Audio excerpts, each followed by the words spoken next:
Welcome sa lungsod sa Leon B. Postigo, Zamboanga del Norte. Nga kaniadto gitawag og bakungan. Nindot kaayo ang ilaang munisipyo ug plaza diri kay ngano overlooking kaayo labi na ang munisipyo kadungaw jud sa dagat. Presko kayo ang hangin, relaxing kayo ang view. Ang color or motif sa ilang palibot is rainbow. So kabalo na mo unsay meaning ana? Diversity, pride ug panaghiusa. Maong uban ni kuninyo mga lods sa Makadjot kay ato ning laagon ila ang munisipyo ug plaza. At the same time, ato sa pong paklion ug lakbitan gamay ang ila ang history o kasaysayan diri sa Leon B. Postigo. Alright, let's go! So karon mga lods, samtang naglantaw mo sa mga nindot nga talan-awon diri sa ilaang lugar o lungsod, atong paklion ang ila ang kasaysayan dire kung unsa man gyud tinuod nga ngalan aning ila ang lungsod, bakungan ba o Leon B. Postigo. So akong i-share ninyo base ra pod sa akong nasagap o gi-research. Si Leon Bayot Postigo, usa ka Pilipinhong sundalo nga nagserbisyo sa Philippine Constabulary. Nga taon ni siya niadtong April 11, 1892 sa Tigaon, Camarines Sur. Ang kaliwat di ay ni Leon B. Postigo mga lods, nag-donate og 10 ka hektaryang yuta diri sa lungsod nga gigamit karon sa lokal nga kagamhanan. Ang lungsod kaniadto gitawag og bakungan, usa ka barangay sa munisipyo sa Sindangan. Pinaagi sa batas pambansa bilang 204 niadtong Marso 25,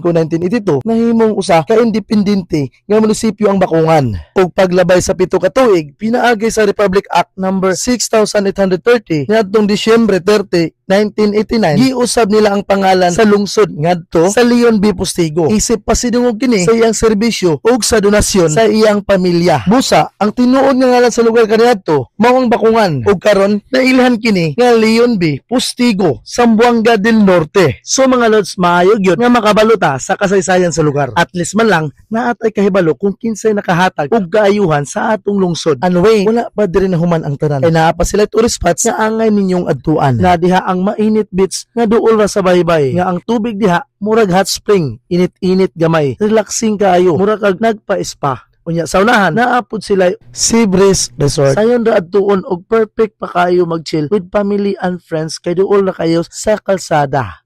So mga lods, kaning lungsod sa Leon B. Postigo, sa unang tan-aw mura gamay ra, pero kung imong tagaan og oras, makita nimo ang kadako sa kahulugan, kaanyag ug kasaysayan sa lugar. Ang tinuod nga katahom sa lungsod dili lang sa tan-awon, kundi sa mga istorya sa katawhan, sa ilang paningkamot ug sa ilang simpleng kinabuhi nga puno og dignidad. Busa kumuan himo diri dad-a ang respeto sa matag usa, sabta ang ilang kultura, tan-awa ang ilang estilo sa kinabuhi, kay diha nimo makita ang ilang tinuod nga gahom ug garbo. Sa lokal ug appreciate sa kultura. Kay diri sa Leon B. Postigo makita nimo ang tinuod nga bahandi sa Pilipinas. Wala sa kasikat kundi naa sa mga lugar nga hilom, hapsay, puno og istorya nga wala pa nimo nadungog. So mga lods, kung na-enjoy mo sa ato ang panag-uban karon sa akong video, ayaw kalimot uban ni napugkon ninyo sa sunod. Follow for more content, more laag, more stories ug more places nga atong tukion together. And that would be all for today. God bless us all. Bye bye. Just meet me at the ceripit tulang bajing kacapit ku bulu pare seseketna.